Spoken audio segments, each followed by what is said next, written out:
vamos falar de política internacional e assunto sério, porque uma nova frente na guerra lá em Gaza, na guerra que vai se expandindo para o Oriente Médio. Daqui a pouco nós vamos falar de Trump, eu prometi aqui que nós íamos falar do Trump, mas antes vamos falar de uma notícia do dia.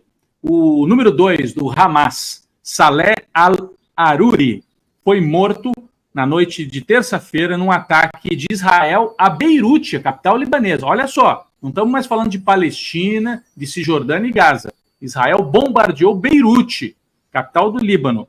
Essa foi a primeira vez desde o começo da guerra em Gaza que Israel ataca Beirute. Até agora, os únicos ataques ao território libanês tinham acontecido na fronteira sul, ali onde fica o Hezbollah, né? E dessa vez foi em Beirute, muda o cenário. Então, eu queria perguntar para você, Fernanda, qual o risco de que, a partir desse ataque inédito de Israel em muitos anos, atacando a capital de um outro estado, é muito grave, né? É como se, vou bater na madeira, mas se a Argentina bombardeasse Assunção, é uma coisa assim, né? Então, qual a possibilidade do conflito se espalhar pela região toda e contaminar outros países, por exemplo, o Líbano, e você pode desenvolver esse assunto, que é um assunto super importante, né? A análise desse ataque no cenário geral da guerra, que já não é uma guerra só em Gaza. Tem outros pontos aí muito preocupantes para a gente. Um é o Líbano, outro é o Mar Vermelho, onde a turma do Iêmen tem atacado vários navios. Mas nosso centro hoje, Líbano e a morte do número 2 do Hamas, Fernanda. Pois é, Rodrigo, é uma situação muito preocupante, porque o Hassan Nasrallah, que é o líder do Hezbollah já há mais de 30 anos, disse que se Israel entrasse no Líbano e atacasse, fizesse algum ataque dentro do Líbano, algum ataque que afetasse as operações do Hezbollah, principalmente, que o Hezbollah iria retaliar. E o Hezbollah está baseado no Líbano, né? O que então envolveria um país vizinho na guerra, obviamente colocaria ainda mais pressão nos Estados Unidos para participar de uma maneira mais ativa, né? Porque a participação dos Estados Unidos tem sido limitada. Não existem tropas americanas nessa área que estejam diretamente envolvidas no conflito. Inclusive, os Estados Unidos está numa situação super delicada aqui, porque o público americano tem se manifestado contra a posição, cada vez mais contra a posição americana, por conta do número de mortes em Gaza, principalmente mortes de mulheres e crianças em Gaza. Então, é uma situação muito, muito complicada nesse ano de eleição que nós estamos aqui. Não tem como escapar a discussão política disso, e não tem como também parar para pensar na dificuldade em manter alianças numa área do mundo que é extremamente volátil, uma área do mundo que é extremamente difícil e complicada em termos de conflitos religiosos, conflitos políticos, né, e de associações diplomáticas e internacionais. Aqui nós temos as imagens justamente dos prédios, né, que foram atingidos nesse ataque. Israel provavelmente vai dizer, não foi um ataque ao Líbano, foi um alvo específico, era para atingir esse número 2 do Hamas, mas de qualquer maneira é um ataque a uma outra nação, um ataque em território de um terceiro país que não está em guerra oficialmente com Israel. Então, é um ataque muito grave e mexe também com o Irã, né, Fernanda? Porque esse xadrez que você explicava para a gente. Tem o Irã, tem o Iêmen, você mencionou o Iêmen, né, que tem a milícia Houthi, que está localizada no Iêmen, tem atacado navios de carga que estão passando no Mar Vermelho, né, e os Estados Unidos já retaliou com mísseis, enviando aí para poder tentar destruir as operações que eles têm, os armamentos que eles têm, que estão fazendo esses ataques, né? O Irã está aí observando isso tudo, mas... e a Rússia também, né? Não vamos esquecer da Rússia, mas aí bem próximo tem o Irã, que é uma potência que tem armas nucleares, e ao mesmo tempo existe toda esse medo, né, de que o envolvimento do Irã desencadeie uma guerra mundial, porque o Irã se envolvendo nessa guerra vai trazer a Rússia, vai trazer os Estados Unidos de uma maneira mais presente, mais forte, e aí nós não sabemos exatamente onde, né, e como isso vai acabar. Eu queria falar uma coisa rapidinho, Rodrigo, sobre essas imagens que vocês estavam mostrando antes dos edifícios destruídos. Me lembrou o atentado aqui, o Timothy McVeigh, né, quando ele destruiu, ele teve o ataque aqui nos Estados Unidos, onde desculpa, não Timothy McVeigh, o ataque nas Olimpíadas de Atlanta, nos Estados Unidos, onde morreram muitas crianças, muitas pessoas, sem nenhum objetivo claro, né? E começou a se falar, desde aquela época, nesse termo de collateral damage em inglês, eu não sei como diria em português, mas seriam as pessoas que, de maneira colateral... Efeitos colaterais, né? Danos colaterais. Danos colaterais, efeitos de remédio. Danos colaterais no ataque. O Bush usava muito isso, né? Exato. São mortes. Não são mortes, são danos colaterais de um ataque, né? Só que para a pessoa que mora nesse país, né, para quem está assistindo isso na televisão, e hoje em dia televisão, internet, isso as pessoas têm acesso à informação no mundo inteiro. Você estava falando agora há pouco de uma pessoa na Alemanha que está assistindo a gente, né? Quer dizer, então isso em termos de propaganda política, em termos de material para mudar a cabeça das pessoas e formar ainda mais animosidade contra Israel e contra os Estados Unidos, consequentemente, é uma arma muito forte, muito importante. Então, a pessoa, quando vê esses prédios destruídos, ela não vê necessariamente, foi um ataque específico a uma pessoa que, infelizmente, destruiu a casa de outros, matou a outros.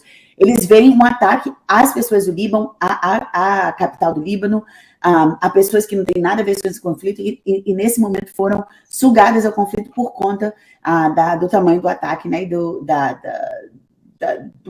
da força das imagens que nós estamos vendo.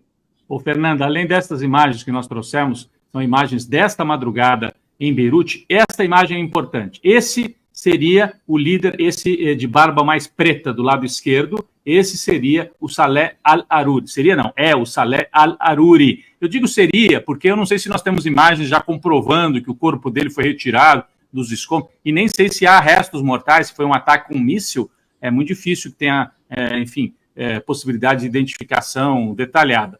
Mas esse é o Saleh al-Aruri, que, segundo Israel, foi atacado, foi alvejado e morto nesse ataque ao Líbano. Saleh al-Aruri, que é o número 2 do Hamas, que estava sediado no Líbano. Por que é tão importante isso? Porque no Líbano fica o Hezbollah, como explicava a Fernanda, no sul do Líbano, o Hezbollah, que tem ligação total com o Irã.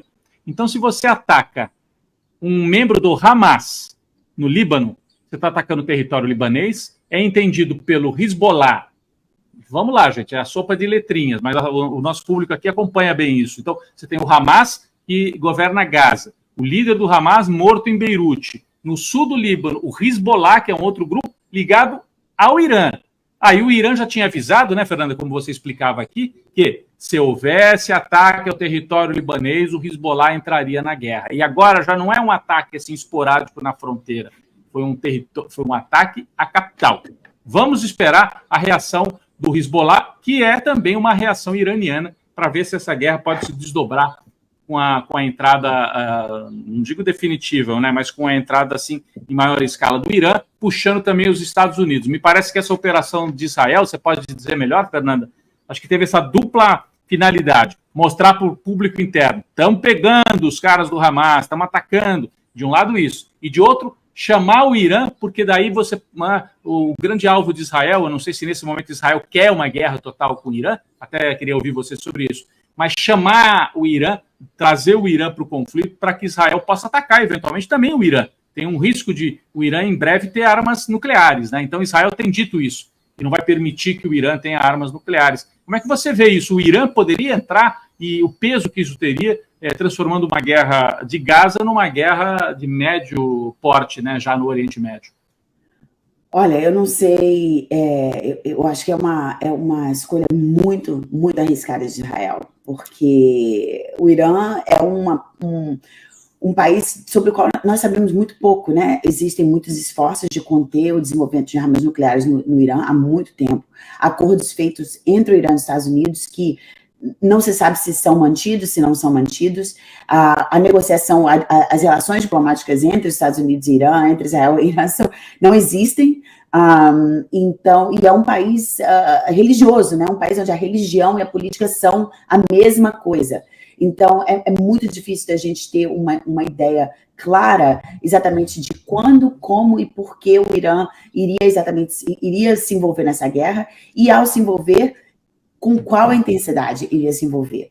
O meu grande medo é que, como eu disse mais cedo, que isso desencadeie a participação da OTAN, né, não da OTAN, porque o Israel não é parte da OTAN, mas a participação dos Estados Unidos, e desde aí, então, a participação de outros aliados americanos, norte-americanos, por conta do tipo de alianças desenvolvidas desde a Segunda Guerra Mundial, né, com o interesse de proteger o mundo da invasão de um poder que era de dominação, e que a Rússia, então, também se envolva, apesar de estar aí com vários problemas na Ucrânia até hoje, né, e sem conseguir dominar um país tão pequeno como a Ucrânia, mas, de qualquer maneira, existe um risco, porque a Rússia também vem trabalhando no desenvolvimento de armas nucleares, né.